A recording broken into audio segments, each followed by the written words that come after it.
So guys, आज की इस वीडियो में हम ब्रह्मपुत्र रिवर को डिस्कस करेंगे। ये जानेंगे कि वो कहाँ से निकलती है, कहाँ पर फॉल करती है, उसकी कितनी important left bank and right bank tributaries है, वो उससे कहाँ पर मिलती है, कौन कौन से इंपॉर्टेंट रिवराइन आइलैंड लोकेटेड है एंड कौन कौन से इंपॉर्टेंट नेशनल पार्क्स लोकेटेड है। ठीक है, अगर आपको नहीं पता तो let me tell you, this is our mapping series, जिसका लेक्चर नंबर 3 है और उसमें हम रिवर्स ऑफ इंडिया को कवर कर रहे हैं। उसके अलावा हम इन सारे टॉपिक्स को भी कवर करेंगे इन फ्यूचर। ठीक है, so let start with river Brahmaputra. देखो, ब्रह्मपुत्र रिवर जो है वो एक्चुअली में चेमयुंगदुंग ग्लेशियर से निकलती है। देखो, इसके ओरिजिन को लेके हमेशा डिबेट बना रहा है। शुरू में कहा जाता था कि आंशी से निकलती है, फिर पता चला चेमयुंगदुंग से निकलती है, फिर पता चला किसी और ग्लेशियर से निकलती है। बट इस टाइम पे स्टैब्लिश फैक्ट ये है कि इट इज़ फ्रॉम चेमयुंगदुंग ग्लेशियर, और बाकी जो और ग्लेशियर है उसको सपोर्ट करते हैं। ठीक है, बट मेजर ग्लेशियर चेमयुंगदुंग ग्लेशियर है। ठीक है, इसके बाद जब तिब्बत में रहती है तो उसे हम सांगपो कहते हैं। ठीक है, याद रखना। इसके बाद जैसे ही वो ईस्टर्न चाइना पहुंचती है, तिब्बत से बाहर निकल के ईस्टर्न चाइना, तो उसे हम बोलते हैं Yarlung Zangbo, that is ZANGBO, Yarlung Zangbo. ठीक है, इसके बाद धीरे धीरे चलते चलते पहुंच जाती है कहाँ पर, नामचा बारवा में। अब देखो, नामचा बारवा में एक शार्प साउथवर्ड टर्न लेती है और एंटर कर जाती है अरुणाचल प्रदेश में। अब आप ये समझो इस रिवर के बारे में कि भाई ये रिवर ऑलरेडी, ब्रह्मपुत्र जो रिवर है, कंप्लीट तिब्बत की पहाड़ियों को तोड़ के आ रही है, इसको रोड करके आ रही है, ईस्टर्न चाइना की पहाड़ियों को तोड़ के आ रही है, इसको रोड करके आ रही है, और यहाँ पर नामचा बर्फ से एक शार्प साउथवर्ड टर्न ले रही। तो उसका फ्लो समझो, कितना हैवी वाटर आता होगा, कितना हैवी लाइक सेडिमेंट्स लेके आती होगी, और फिर फाइनली एंटर कर जाती है इस हैवी सेडिमेंट के साथ इंडिया में। ठीक है, अब जैसे ये रिवर अरुणाचल प्रदेश के पहाड़ी इलाकों में होती है, हम इसे सियांग बोलते हैं, SIANG, सियांग।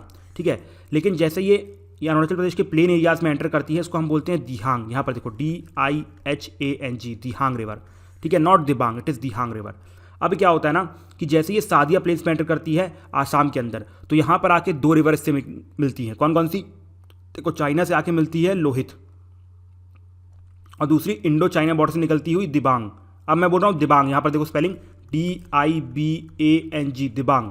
ठीक है, ये ट्रिब्यूटरी है, ये जो ट्रिब्यूटरी है, वेयर इज दिहांग, ब्रह्मपुत्र का नाम ही है अरुणाचल प्रदेश के प्लेन एरियाज में, नाम मत भूलना, सियांग फिर दिहांग।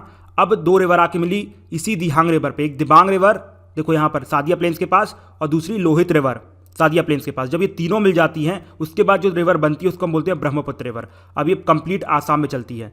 अब एक जगह आती है आसाम में जिसको हम बोलते हैं लखीमपुर। अब यहाँ पर दुनिया का सबसे बड़ा रिवराइन आइलैंड बनता है, जिसको हम बोलते हैं मंजुली आइलैंड, याद रखना, मंजुली आइलैंड। फिर थोड़ा सा और आगे चलोगे, इसके लेफ्ट और राइट बैंक में दो इंपॉर्टेंट नेशनल पार्क लोकेटेड है। कौन कौन सा? देखो, यहाँ साउथ में मिलेगा आपको Kaziranga national park, one horn rhinoceros के लिए बहुत फेमस है। दूसरा औरंग नेशनल पार्क, ऊपर यहाँ टॉप में मिलेगा। ठीक है, समझ में आया? उसके बाद फाइनली एंटर कर जाती है बांग्लादेश में। बांग्लादेश में जैसे ही एंटर करती है इसको हम जमुना बोलते हैं। देखो यहाँ पर नाम देखो, जमुना, JAMUNA, जमुना बोलते हैं। अब ब्रह्मपुत्र नहीं बोलेंगे। मैंने आपको गंगा वाली वीडियो में बताया था, जो फरक्का नामक प्लेस है जहाँ पर गंगा बाइफर्केट करती है दो पार्ट में, जो इंडिया में रहता है उसको हम हुगली बोलते हैं, वेयर एज जो बांग्लादेश में पहुंच जाता है उसको हम पद्मा बोलते हैं। तो यहाँ पर पद्मा और जमुना का कॉन्फ्लुएंस हो जाता है, और उसके बाद इसको हम पद्मा रिवर ही बोलते हैं। फिर थोड़ी देर बाद यहाँ पर मेघना रिवर है, वो आके मिल जाती है इस पद्मा रिवर से, उसके बाद हम इसको मेघना रिवर बोलते हैं। फाइनली मेघना रिवर फॉल करती है कहाँ पर? हमारे बे ऑफ बंगाल में, सुंदरबन डेल्टा में। समझ में आया? पहले यहाँ पर जमुना बोला, फिर पद्मा मिल गई तो पद्मा बोला, फिर मेघना मिल गई तो मेघना मिल गई। ठीक है, मेघना बोला गया। तो this is complete trajectory of river Brahmaputra. Okay, यहाँ पर हमने इसकी दो लेफ्ट बैंक ट्रिब्यूटरीज ऑलरेडी देख ली। कौन कौन सी? दिबांग और यहाँ पर लोहित। दो और देख लो, नागालैंड से निकलती है दीखो। ठीक है, यहाँ पर दीखो है, नागालैंड से निकलेगी, और लखीमपुर से थोड़ा पहले मिल जाती है ये ब्रह्मपुत्र से। ठीक है, और वहीं पर एक और नीचे एक और रिवर निकलती है नागालैंड से, जिसको हम बोलते हैं धांसरी। ठीक है, जो कि लखीमपुर से थोड़ा आगे मिलती है ब्रह्मपुत्र पे। इसलिए आप देखो यहाँ पर रिवराइन आइलैंड फॉर्म हो रहा है, बिकॉज यहाँ पर इतना हैवी सेडिमेंट आ रहा है, इतना हैवी फ्लो आ रहा है, तो यहाँ पर भाई एक आइलैंड फॉर्म होना ही होना था। बिकॉज ये ऑलरेडी जो रिवर है ना, बहुत हैवी सेडिमेंट्स लेके आती है ऊपर से, मैंने आपको ऑलरेडी बताया। ठीक है, और ये जानना बहुत ज़रूरी है कि ब्रह्मपुत्र कितना इरोजन करती है। ओके, दैट्स द रीज़न कि आसाम में हर साल फ्लड आता है। आप कुछ भी कर लो यार, कुछ भी कर लो, रिवर में फ्लो सेडिमेंट्स इतना आता है, उसको आप इतना नहीं रोक सकते हो, कंट्रोल करना बहुत मुश्किल है। ठीक है, तो यहाँ पर हो गया हमारा दो ट्रिब्यूटरीज, और कौन कौन सी? दीखो और धांसरी। यहाँ पर दो और हो गई हैं, दिबांग एंड लोहित। ठीक है, अब यहाँ पर मेघालय से एक और देख लो लेफ्ट बैंक ट्रिब्यूटरी, कौन सी? कौपिली, जो कि आसाम और मेघालय में फॉल करती है और तेजपुर से थोड़ा आगे मिलती है। ठीक है, कुछ नवगांव करके इलाका है, वहाँ पर मिलती है। Okay, so these are the important left bank tributaries of river Brahmaputra. अब आते हैं हम राइट बैंक ट्रिब्यूटरीज में। देखो, राइट बैंक ट्रिब्यूटरीज की अगर हम बात करें तो इंडो चाइना बॉर्डर से निकलती है सुबानसरी रिवर, और ये लखीमपुर पे आके मिल जाती है किससे? भाई किससे? ब्रह्मपुत्र रिवर से। फिर से देखो कितना हैवी सेडिमेंटेशन आया है यहाँ पर। दैट इज द रीजन कि मजुली आइलैंड फॉर्म हो रहा है। ठीक है, ये हो गई हमारी सुबनसिरी रिवर। इसके बाद कामेंग रिवर अरुणाचल प्रदेश से ही निकलती है और ये तेजपुर पे आके मिलती है। रखना प्लेस याद रखना, जो भी प्लेस बता रहा हूँ, तेजपुर पे आके निकलती है ब्रह्मपुत्र रिवर से। ठीक है, उसके बाद ये जो भूटान है, भूटान से निकलती है मानस रिवर। ठीक है, और ये आसाम में जब एंटर करती है ना, इसको हम जिया भरोली रिवर बोलते हैं। ठीक है, जिया भरोली रिवर। आसाम में मानस रिवर को जिया भरोली रिवर बोलते हैं, लेकिन जहां पर ये ब्रह्मपुत्र रिवर से मिलती है, ठीक है, उसको हम जोगी घाटा बोलते हैं। जोगी घाटा इंपॉर्टेंट प्लेस है, रट्टा मान लो। पहली कौन सी प्लेस है? लखीमपुर। दूसरी तेजपुर। तेजपुर पे कौन सी? कामेंग रिवर मिल रही है। यहां पर कौन सी रिवर मिल रही है? जोगी घाटा में कौन सी रिवर मिल रही है? जिया भरोली या फिर मानस रिवर। फिर यहां पर आपको एक संकोह रिवर मिलेगी।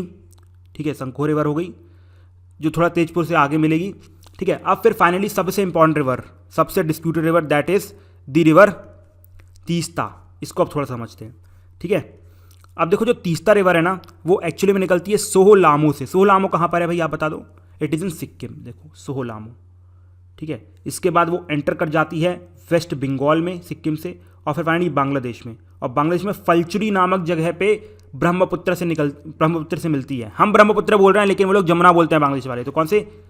जमुना में ये जो हमारी कौन सी रिवर थी यार? तीस्ता रिवर। ठीक है, तीस्ता रिवर फलचुरी पॉइंट पे मिल रही है। फलचुरी याद रखना, फलचुरी पॉइंट पे मिल रही है। दिस इज फलचुरी पॉइंट। ठीक है, बहुत इंपॉर्टेंट है, इसलिए बार बार बोल रहा हूं। सोहलामो से निकलती हुई वेस्ट बंगाल में ट्रेवल करती है, फिर बांग्लादेश में, फिर फाइनली फलचुरी पॉइंट पे जमुना से मिल जाती है। इसकी एक और important tributary which is called as Rangit. याद रखना, आसाम की ही ट्रिब्यूटरी है, आसाम में ही है रांगेत। बस याद रखना, इसकी एक ट्रिब्यूटरी है तीस्ता की, रांगेत। ओके, सो आई थिंक यहाँ पर सारी की सारी इंपॉर्टेंट ट्रिब्यूटरीज, प्लेसेस, ट्रेजेक्ट्री, हर चीज़ कवर कर ली गई है। And I hope you must have enjoyed the video. अगर वीडियो अच्छी लगी हो तो चैनल को सब्सक्राइब करो, वीडियो को लाइक करो। Till that time, thank you and have a nice day and जय हिंद।